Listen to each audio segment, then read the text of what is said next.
Hi, this is Jim from Safety Wars. Before we start the program, I want to make sure everyone understands that we often talk about OSHA and EPA citations, along with some other regulatory actions from other agencies, legal cases, and criminal activity. Everyone is innocent until proven guilty in a court of law. Proposed fines are exactly that, and they are often litigated, reduced, or vacated. We use available public records, news accounts, and press releases. We cannot warranty or guarantee the details of any of the stories we share, since we are not directly involved with these stories, at least not most of the time. Enjoy the show.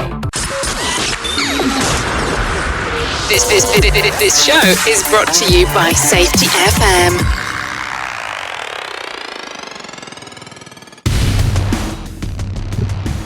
Would help if I had a microphone here.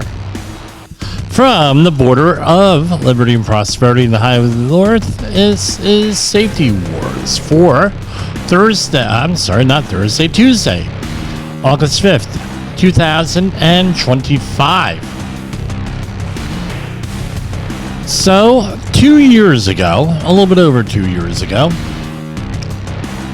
there was a implosion at the site of the Titanic. It was called the Submersible Titanic. Submersible Titan, Titan.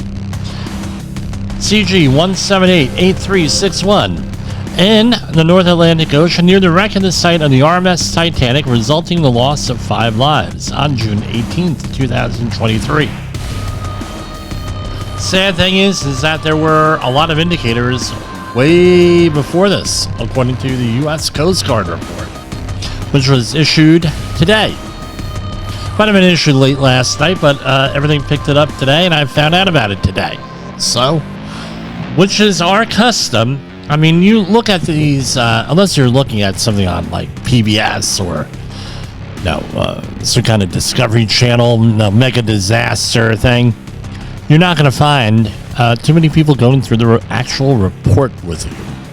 So we did this with the Alec Baldwin situation way back when, and we're doing it with this one. I imagine that if we I know that there's some litigation, but I imagine that if there were any survivors, if the owner of this thing survived, we'd be following this up for years. There's a lot to be learned here. And unfortunately, some of the scenarios that are outlined in this report, and it's like 375 pages, are not going to read all 375 pages line by line. I was in a meeting last week, and I went into, I had a similar thing. I said, do you want me to give a summary, or do you want me to go through this line by line? I said, summary. I said, okay, because this could go either way. So we're going to do this, and I'll have everything uploaded from yesterday's program on the video end, and we'll go from there. I mean, this is...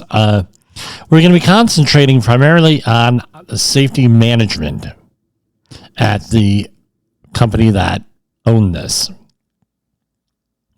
And so we've already covered some of this in our leadership training, where essentially the owner said, well, hey, you can't always be safe. You can't, you'll leave the home. You don't leave bed if you want to be totally safe, and we could do this, blah, blah, blah.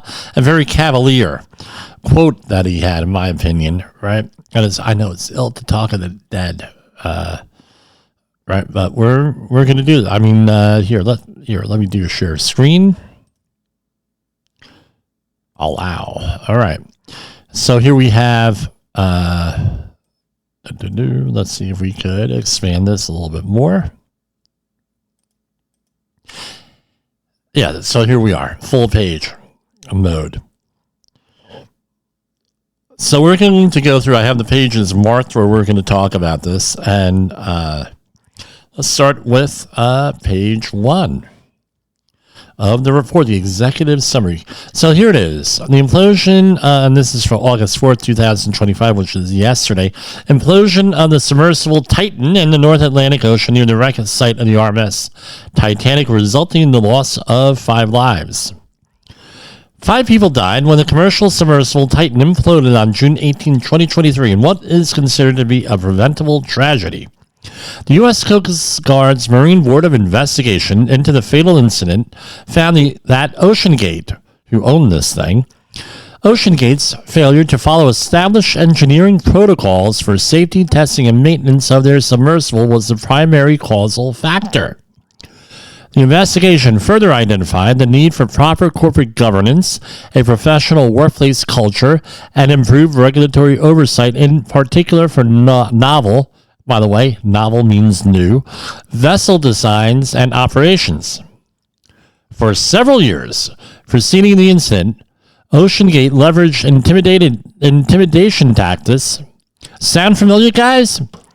Allowances for scientific operations and the company's favorable reputation to evade regulatory scrutiny. By strategically creating and exploiting regulatory confusion and oversight challenges, OceanGate was ultimately able to operate Titan completely outside of the established deep-sea protocols, which had historically contributed to a strong safety record for commercial submersibles. The lack of both third-party oversight and experienced OceanGate employees on staff during the 2023 Titan operations allowed OceanGate's chief executive officer to completely ignore vital inspections, data analysis, and preventative maintenance procedures, culminating in a catastrophic event.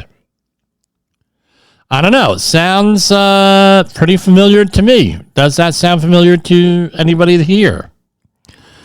I don't know. We'll see. Let me make sure I have the right sound here. Yes, we have the right sound setting. I'd hate to have to do this twice. I don't like doing things twice. So that's just like the first two paragraphs here. Does this sound familiar to you? You have... Right, so let's take this outside of OceanGate.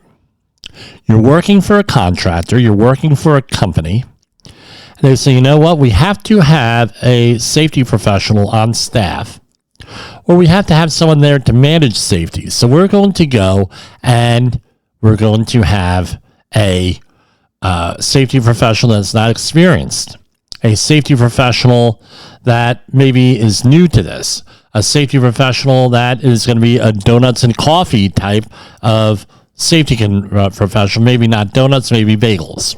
Choose your poison. And no, what does that mean? They're going to be sitting around eating donuts and coffee all day, right? Or are we going to have somebody who's actually a team member with that?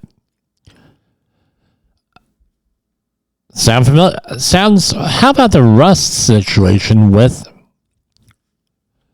Alec Baldwin? Well, what do you mean? They told Hannah Terrace Reed that not to do her job. If they had a qualified safety professional here, would the person have been able to have a strong enough personality to stand up to the chief executive officer here of that? Now, like all good accident reports, right? And we may not get through this in one program, by the way. Like all good accident reports, you now have a timeline here built into this. And it goes down, and then a small dive crew, and it goes down, and we all know what happened. They go on the thing, and the thing implodes once it hits a certain depth on that. And boom, going through here. Following the implosion, the 5 individuals were exposed to approximately 4,930 pounds per square inch of water pressure, resulting in the instantaneous death of all 5 occupants. The primary causal factors that directly contributed to the casualty include OceanGate's design and testing processes for Titan did not adequately address many of the fundamental engineering principles that would be crucial for constructing a hull to the precision necessary for the intended operations in an inherently hazardous environment. OceanGate did not ensure an analysis was conducted to understand the expected cycle life of Titan's hull. OceanGate's excessive reliance on a real-time monitoring system to assess the condition of Titan's carbon fiber hull, and then their failure to conduct a meaningful analysis of the data provided by the system. OceanGate's continued use of the Titan after a series of incidents that compromised the integrity of the hull and other critical components of the submersible without properly assessing or inspecting the hull. Number 5. The Titan's carbon fiber hull design and construction in terms of winding, right? So carbon fiber has to be wound, curing, gluing, thickness of the hull, and manufactured standards introduce flaws that weaken the overall structural integrity of the Titan hull. Number 6. OceanGate's failure to conduct a detailed investigation after the Titan experienced mishaps that negatively impacted its hull and components during dives conducted prior to the incident. OceanGate's number 7 we're on should sound familiar. OceanGate's toxic workplace environment, which used firings of senior staff members and the looming threat of being fired to dissuade employees and contractors from expressing safety concerns. Again, they didn't have a safety professional here, but if you are a safety professional here,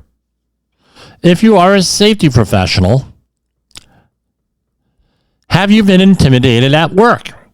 By the way, if you're an actual employee and not a contractor, that is a whistleblower violation under OSHA's whistleblower laws. With that, yeah. There's a little bit of a process, a little bit more complicated than that, but not much more. Number 8. OceanGate's failure to conduct preventative maintenance on the Titan's hull or protect it from the elements during extended off-season layup period ahead of the 2023 Titanic expedition. Other contributing causal factors include 1. OceanGate's safety culture and operational practices were critically flawed, and at the core of these failures were glaring disparities between their written safety programs or protocols and their actual practices. Has that ever happened? I had a conversation with someone last week, and it's practice and policy. I have to thank Mark Matthews, one of my friends, who taught me that about 20 years ago. Said, Jimmy, there's a difference when a corporation puts out practice and what their policy is. Because during we were involved in an accident investigation, and he said, I'm not interested, and much more experienced than me at that point. I'm not interested in what the policy is. We know what the policy is. The policy is this. We're interested in what the practice was and what actually happened, not what should have happened. Right? With that. So you write something that says one thing and you do another with that. Also known as work as planned and work as done. Number 2, OceanGate Chief Executive Officer's sustained efforts to misrepresent Titan as indestructible. Sound familiar? Due to unconfirmed safety margins and alleged conformance with advanced engineering principles, provided a false sense of security for passengers and regulators. So in other words, the regulators couldn't tell that they were being lied to. OceanGate senior leaders fostered an organizational culture that allowed mounting financial shortfalls, right? Didn't have enough money. Safety fourth. This is safety fourth thinking. You got to get the job. You got to do the job. You got to get paid for the job and be financially solvent. Then we worry about safety. The safety fourth. I don't know of a better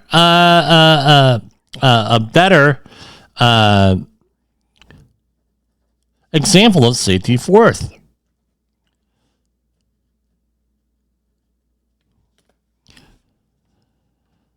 Right. OceanGate senior leaders foster an organizational culture that allow mounting financial shortfalls, customer expectations, and operational demands to be prioritized over the mission director's authorities and responsibilities for each Titanic dive. And number 4, the lack of comprehensive and effective regulations for the oversight and operation of manned submersibles and vessels of novel design, meaning new design, that are constructed and or operated in the United States and its navigable waters. The investigation also determined that the absence of a timely OSHA investigation into a 2018 OceanGate whistleblower's complaint, combined with a lack of effective communication and coordination between OSHA, the U.S. Coast Guard regarding Seamen's Protection Act protocols, was a missed opportunity for potential early government intervention ahead of OceanGate's planned testing of the first Titan hull. Early intervention may have resulted in the OceanGate pursuing regulatory compliance or abandoning their plans for Titanic expeditions. I don't think so. I'm sorry, I don't think so.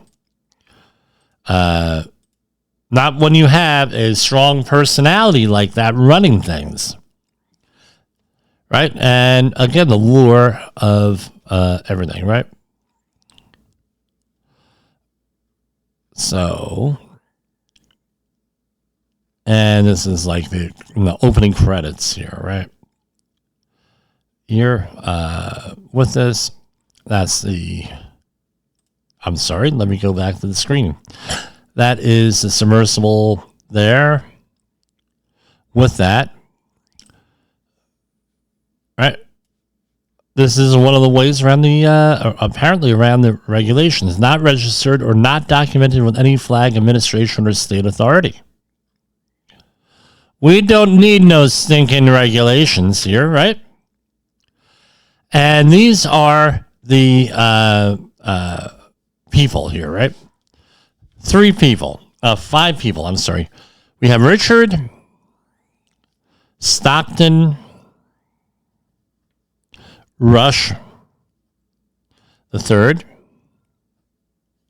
Right, he was the person in charge. Paul Henry Nargiolet Shahazada Daywood Suleiman Daywood and Hamish Harding. Rest in peace, everyone. All right, so here we have, again, one of the things that's in here is a passenger/mission specialist. Apparently, you can get around some laws if you call them a mission specialist. Sort of like when you what's an astronaut? Technically, all these people on these passenger rides out outer space are astronauts. With that, and along with some people with high altitude airplanes, could be considered that. OceanGate Expedition advertised missions for the submersible Titan to experience a rear view of legendary Royal Mail steamer Titanic wreck site. The OceanGate Expeditions promoted missions as a longitudinal study to collect images, videos, and laser and sonar data to determine assessment of the rate of decay of the Titanic. This is how it was marketed. The 2023 Titanic expedition was advertised as 5 separate missions, each lasting 8 to 10 days. Passengers were provided with the opportunity to act as mission specialists, whose training and fees supported the mission. The missions would depart St. John's, Newfoundland, and Labrador, Canada, St. John's, aboard a support vessel for the 370 nautical mile transit to Titanic website. It goes on and on and on. So there is a map there. Again, this is all from the Coast Guard, so this is, I'm just reading the report. And it goes on and on. So our next, we're going to get to the meat of the health and safety stuff here. And we're going to scroll on down. And let me go to this view. We're going to scroll on down. I mean, they have all different engineering reports and everything in here. I mean, if you're into that, right? If you're into that, that's why I said we may do another program here. If you're into that, this is a whole bunch of stuff. This is going to be, and this is a case study. But what do we talk about on this program mostly is safety management, right? And how do we run organizations here? So what are we looking at? Page 287. Right, that's when the real meat starts here. Hold on. Good thing I have this on my view. You get to see me. I tell you what, some of the promos we have coming up, you're gonna love for this. And you can join us on Facebook at Safety Wars or James Posel or JCV Technical Services, and you could, and also on Rumble at JCV Technical Services. I tell you what, when we talk about politics here with some of this stuff coming out, wow. Okay. So here we have number one. They talk about all the engineering stuff here, right? Which is another problem. I'll summarize it. Problems with it that should have been investigated.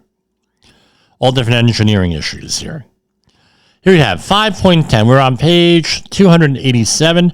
Circumvention of U.S. laws and international standards. OceanGate's co-founder, who departed the company in 2013, initially envisioned that the company would create a fleet of 4 or 5 deep diving submersibles capable of carrying 5 people, available for charter anywhere in the world without a dedicated mothership. The goal was to increase accessibility to deep oceans for an industry that had been traditionally limited by high costs and the challenge of mobilizing the proper support infrastructure to remote dive sites.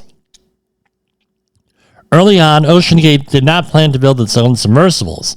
However, OceanGate was unable to find a company that could build a submersible tailored to their business needs, including the ability to carry 5 people to depths of 6,000 meters without requiring a dedicated full-time support vessel. OceanGate's initial steps involved purchasing 2 used submersibles, registered in Washington State. The OceanGate did not pursue USGC certification for inspection for the 2 vessels, and after initially expressing interest with U.S. Coast Guard Sector Puget Sound about getting the vessels certificated. Never heard of that word. Certificated as a small passenger vessel. The co-founder confirmed OceanGate understood the U.S. Coast Guard's regulations regarding small passenger vessels. They also acknowledged that both vessels could not operate as small passenger vessels under OceanGate's planned business model due to strict federal laws and regulations. But specifically, was confirmed by several former OceanGate employees that OceanGate intended to operate at depths well beyond 150 feet, which is currently the maximum operational depth the U.S. Coast Guard allows for its inspected fleet of small passenger submersibles. However, OceanGate knew that ORVs could carry a pilot, crew, and researchers by simply requesting a letter of designation with minimal U.S. Coast Guard oversight. So basically, they said we cannot have passengers, but we can have researchers, so therefore, let's go that way. Does that sound familiar? How many times have we been on construction sites where people say, oh, yeah, I went through this not too long ago. Oh, yeah, I've been doing this thing for many years. Oh, yeah, I had OSHA outreach training. Oh, can you produce that? Well, I went through 40-hour HAZWOPER training. Doesn't that count? No, it's not OSHA outreach training. Yeah, but we had, all that training. We know what we're doing. Sound familiar? In my career of 33 years, I must have heard that or similar situations about 1,000 times. And I wouldn't be, no, I would not, that's not hyperbole there. I know what I'm doing. I have a certificate, and it goes the other way. Or I know what I've been doing this for 35 years, and it's obvious that, no, I've been doing this for 35 years. I know what I'm doing. And the person is like 30 years old. Oh, yeah, that happens. Right? So, again,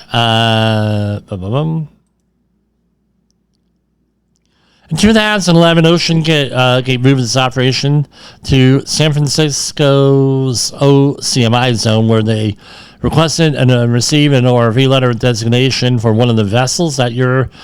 The vessel completed 34 dives over 30 days in Monterey Bay. And again, they went through all of this in here. Right? Citizen scientists, a term the company used for their paying passengers whom they regarded as scientific personnel.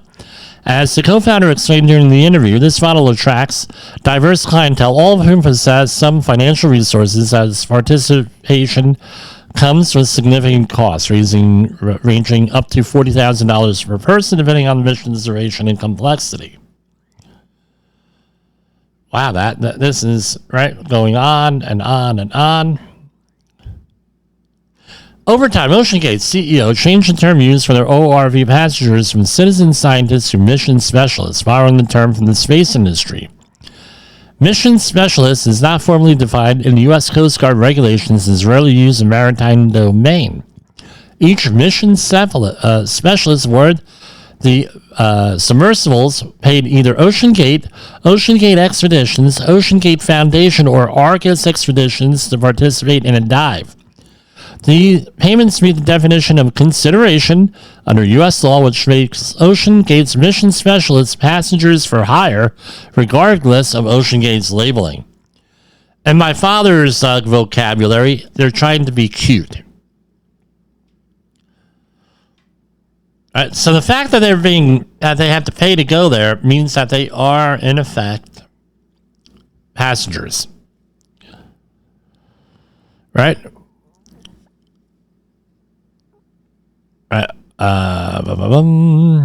OceanGate also started funneling mission specialist payments through the OceanGate Foundation, a strategy designed to bypass passenger for hire regulations, since the payments for dive, man, they gotta rewrite this. Since the payments for the operations went to a 501c3 nonprofit organization, and as my wife has correctly said, nonprofit only is a tax status. There is no nonprofit. They're all for profit, but it's a tax status. As OceanGate transitioned the two vessels operations in 2015, OceanGate did not contact Sector Houston Galveston OCMI to obtain an ORV letter of designation prior to conducting domestic dive operations. This is most likely due to previous Coast Guard restrictions placed on one of the vessels. The carriage of scientific personnel for consideration was only permitted with a valid ORV letter of designation under federal regulations, and the vessels did not obtain one during its initial 3 years of operations within 4 different OCMI zones. Very interesting here. All right. And here you go. On such missions, Cyclops 1 was one of the vessels conducted without a valid ORV letter of designation in May 2016, involved a dive excursion on the Andrea Doria wreck site off the coast of Nantucket, Massachusetts. Evidence of this dive and the compensation provided by one of his first confirmed passenger was highlighted in the following excerpt from a December 2015 letter from Mr. Rush to OceanGate stakeholders.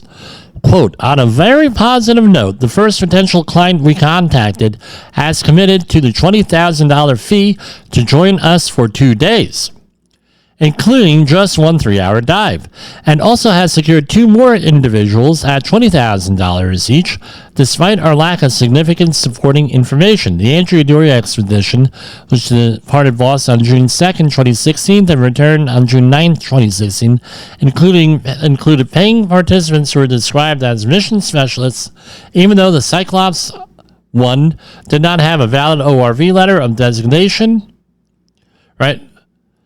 from the sector, Boston OCMI, or a certificate of inspection from the USCGS to operate as a small submersible. And it goes on and on here. Multiple operations on one of the vessels here. Here we had during Titans. That's the one that they had the issue on. During Titan's design, construction, and testing processes, OceanGate did not contact Sector Puget Sound to apply for a certificate of inspection or request an ORV designation letter for the original or final Titan hull. They also failed to register or document both Titan hulls with any state or country, including the U.S., making both hulls stateless vessels under international standards. However, the Titan hulls are still vessels of the United States subject to U.S. laws and federal regulations. Specifically, 18 U.S.C. Title IX defines a vessel of the United States as a vessel belonging in whole or in part to the United States or any citizen thereof, or any corporation created by or under the laws of the United States, or of any state, territory, district, or possession thereof. So just because you're an American citizen, you own this thing, it's a U.S. vessel. Real simple. According to this, the first and final Titan hulls collectively conducted 26 documented dives in Washington state waters, which required the hulls to be registered according to Washington state law. OceanGate's former legal representative, in what appears to have been a deceptive claim intended to demonstrate Titan's legitimacy for Titanic dives, asserted in a 2021 letter to the EDVA that Titan was a Bahamian registered crude submersible. The statement was false because OceanGate, after being informed of the Bahamian registration requirements by the BMA, I'm sorry with all the acronyms, in 2019, abandoned attempts to register the Titan hulls there, likely because BMA required registered submersible to design and construct it to be designed. Someone's got to proofread this stuff. This is all AI, dude. To be designed and constructed in accordance with IMO, MSC, blah, blah, blah, blah, blah, or similar standards. Right? So they abandoned it on there. The USGS Reserve Boarding Officer testified during the MBI hearing that Mr. Rush responded that he planned to register the Titan in the Bahamas and to operate in international waters to avoid USCG jurisdiction. The USCG Reserve Board officer also testified to that Mr. Rush stated if he was ever confronted by USCG, he would buy a congressman. Mr. Rush's response demonstrates that he was aware that his operations were outside regulatory compliance. Have you ever had anybody tell you that?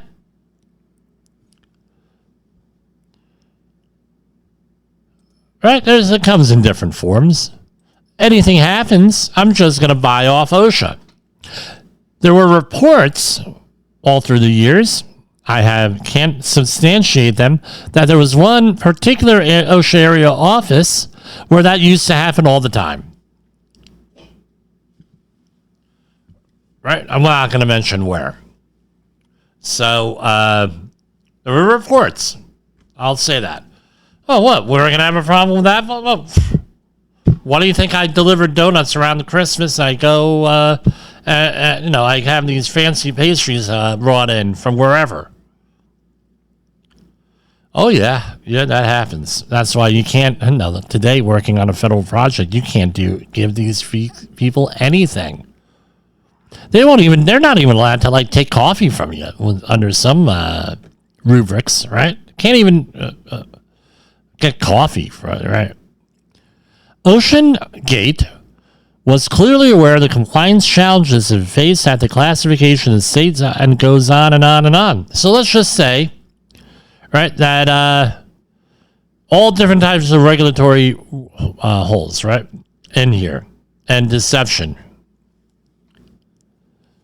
In a 2021 interview with CBS, Mr. Rush confirmed OceanGate's approach by declaring, "I'd like to be remembered as an innovator. I think it was General Douglas MacArthur who said, 'You're remembered for the rules you break,' and I've broken some rules to make this." Yeah, and you have blood of 4 other people on your hands, too. All right? I'm sorry. That's the way it is. Now, we're in section 511. What page are we on? 293. All right. Weak regulatory framework for domestic and international submersibles operations and lack of submersible expertise. In other words, there are weak regulations and people who didn't know what they were doing. When does that happen on our jobs, right? Happens a lot. You hear about this, right? So I don't work at jobs like this. 296. Nah, I don't. No. I stop working at places like that. I won't even take them on as a client. Ocean Gate's operational and safety practices were critically flawed.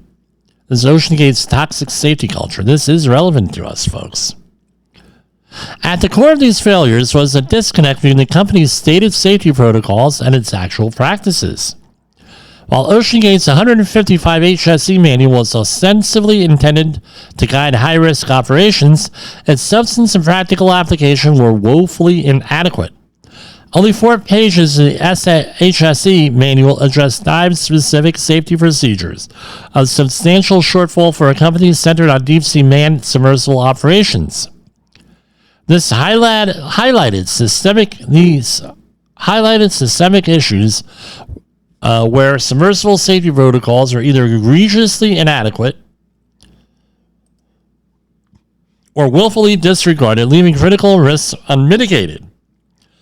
The analysis reveals a disturbing pattern of misrepresentation and reckless disregard for safety in the OceanGate's operation of the Titan Submersible, with Mr. Rush seemingly using inflated numbers to bolster the perceived safety and dive count.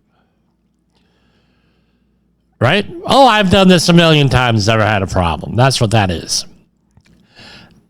The beauty of reports like this is that you can borrow some of this thing.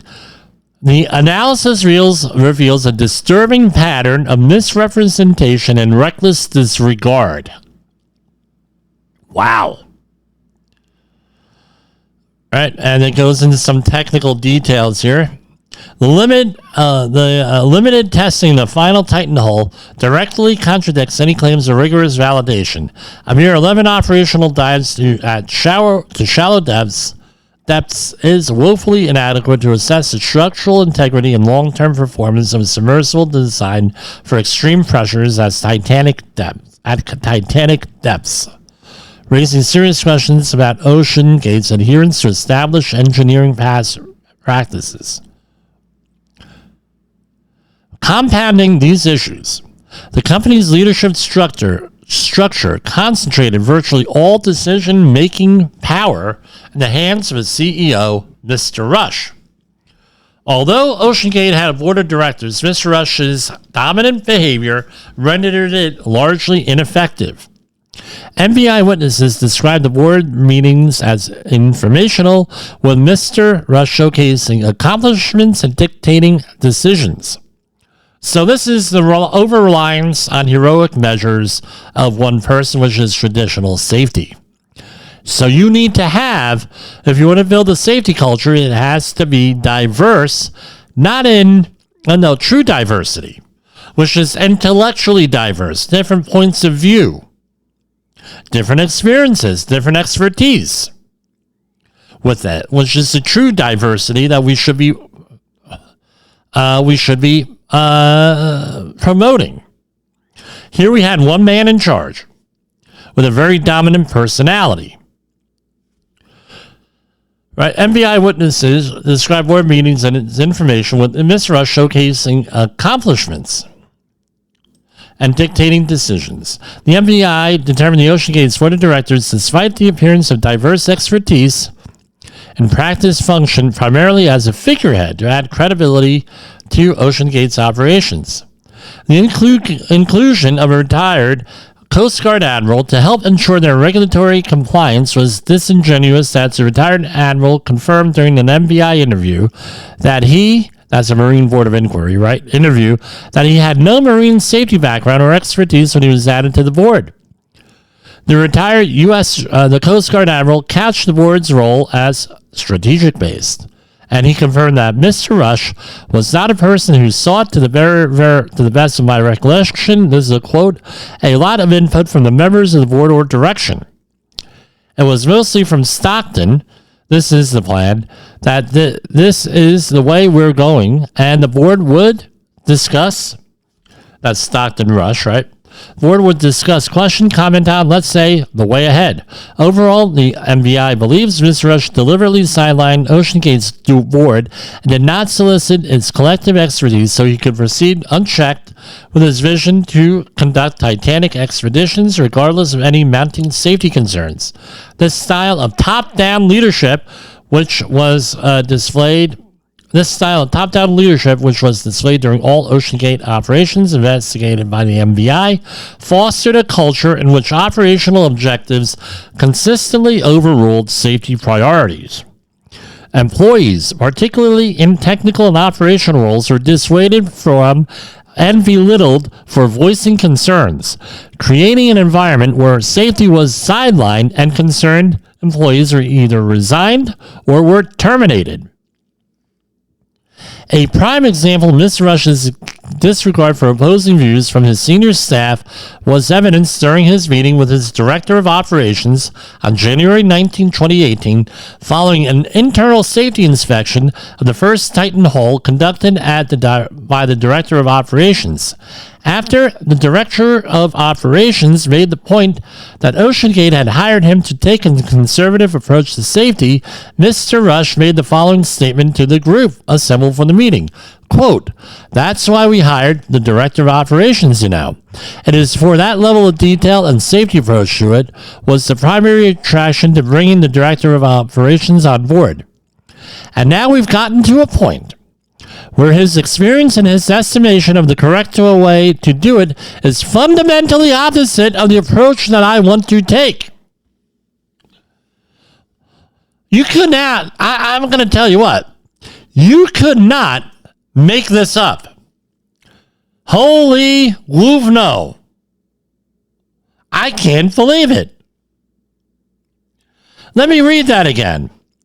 That's why we hired the Director of Operations, you know.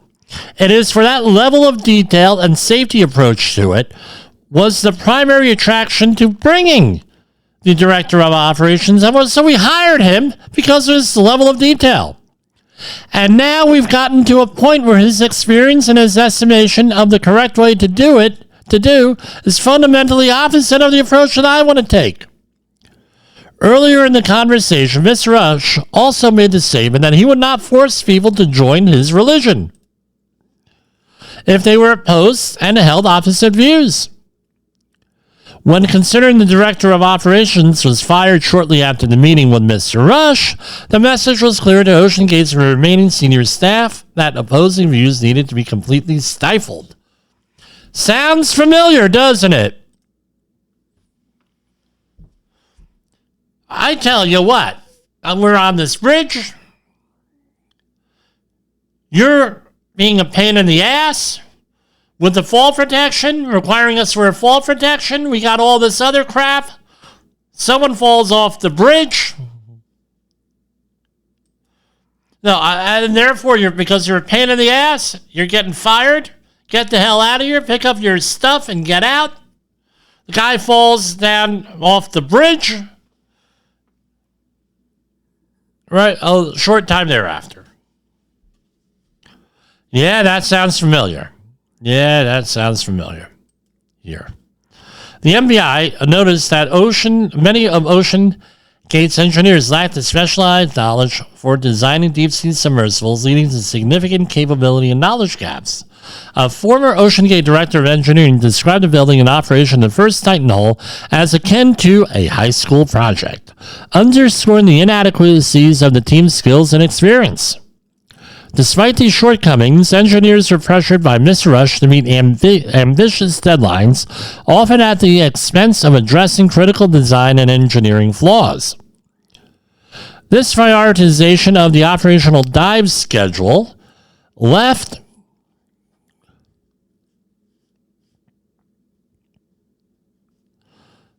the dive support teams and Titan Submersible ill-prepared to sustain safe operations in the extreme deep sea conditions. This lack of expertise within OceanGate's engineering team was a concern that compounded over time as OceanGate employees were submersible and engineering expertise either left the company voluntarily or were fired by Mr. Rush.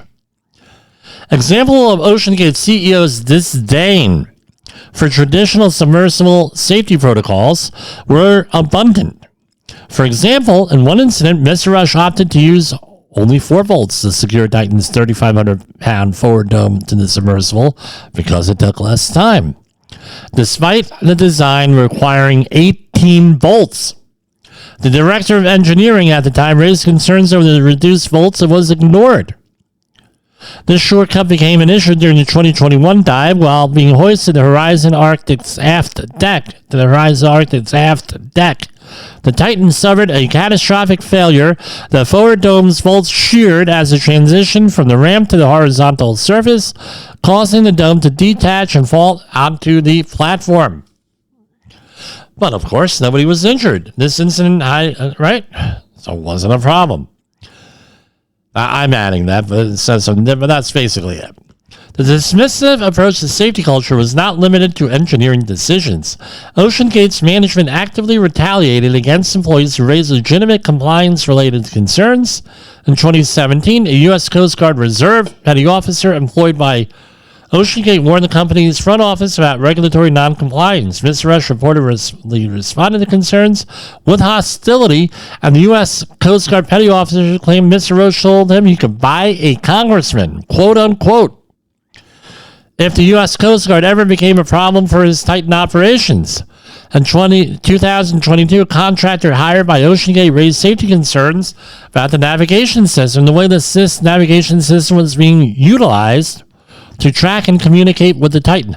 By the way, I looked up today what the definition of utilize was because I was reading a document that had utilize. You know what utilize means?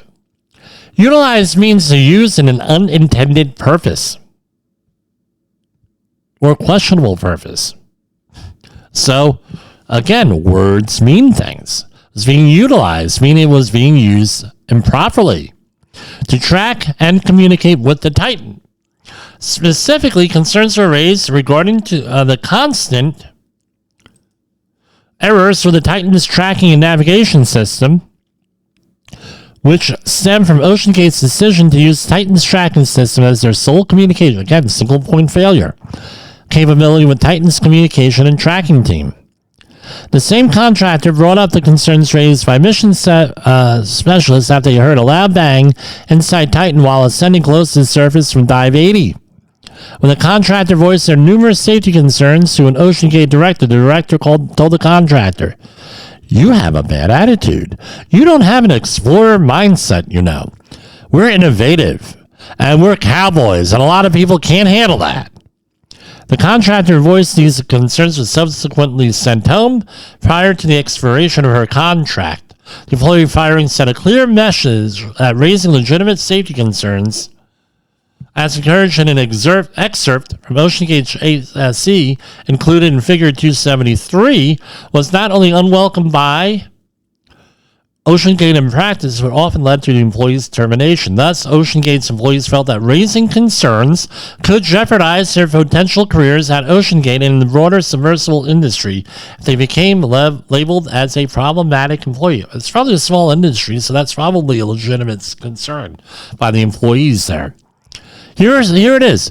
Employees are required to comply with all company safety rules and are encouraged to actively participate in identifying ways to make our company a safer place to work. Maybe not so much. Financial instability further compounded OceanGate's challenges, introducing additional risks and pressures. Again, this is safety forth thinking, right? To an already insolvent and unsustainable business model. Witnesses described the high turnover rate of employees, with full-time staff being replaced by contractors and volunteers as financial pressures mounted. By 2023, OceanGate resorted to asking employees to temporarily forego their salaries in exchange for future repayment. The former director of engineering who left OceanGate early in 2023 testified in the Marine Board of Inquiry that these economic pressures severely undermine the already low safety standards at OceanGate. Safety fourth. The safety was being compromised way too much, the director of engineering stated to the MBI, while reflecting on the growing tension between the company's financial struggles and its operational obligations to mission specialists who often paid years in advance for their chance at a Titan dive to the Titan wreck. So he was running a little bit of a Ponzi scheme here, or a pyramid scheme of some sort. As these systemic failures escalated, OceanGate's management remained unyielding and increased their disregard for safety. Decisions were made unilaterally from the top, with Mr. Rush often bypassing established protocols and ignoring the concerns of other experienced OceanGate employees and contractors. Several OceanGate employees confirmed that Mr. Rush was essentially OceanGate's CEO, safety officer, and a primary submersible pilot, which enabled him to set operational safety parameters and then make all final decisions for Titan operations without adequate input or checks and balances from the board of directors and other OceanGate employees, regulators, or third-party organizations. The cumulative effect was an authoritarian and toxic culture where safety was not only deprioritized but actively suppressed. This toxic environment, characterized by retaliation and belittling against those who express safety concerns, combined with a lack of external oversight, set the stage for the Titan's ultimate demise. Had OceanGate adhered to the safety standards outlined in the HSE manual and fostered a culture of transparency and accountability, this tragedy would likely have been averted with the final Titan hull removed from service well ahead of its implosion. Encouraging employees to voice concerns without fear of retaliation, prioritizing safety over expediency, could have prevented the sequence of events that led to the disaster. Instead, the company's systemic failures created an environment where risks were ignored and consequences were inevitable. Again, great things, right? Remember that. I'm writing that down right now. Great thing. Right? With this. And that's what we have. We're at 52 minutes into this. Let's see, how much more are we going to get going here? There's a lot of news out there we could cover, but this was like, right? Next section is very extensive, but we're not going to go into all of it here. But it looks like we're going to go into hour 2.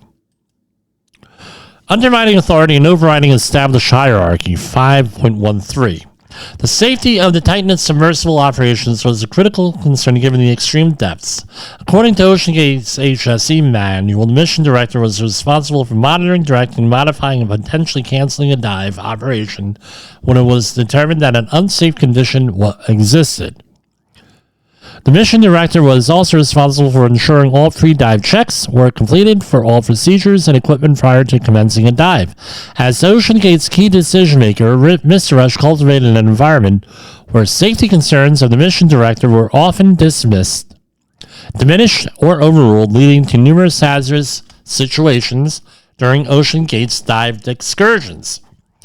These incidents exposed significant gaps in the planning, execution, and safety oversight during the OceanGate operations. However, OceanGate's leadership, particularly Mr. Rush, fostered an organizational culture that increased operational risks, where financial pressures, operational demands, and a disregard for safety measures overshadowed the mission director's duties. It goes on, giving some examples here, right? All the way through here. I tell you what, this is right. 5.14, page 302.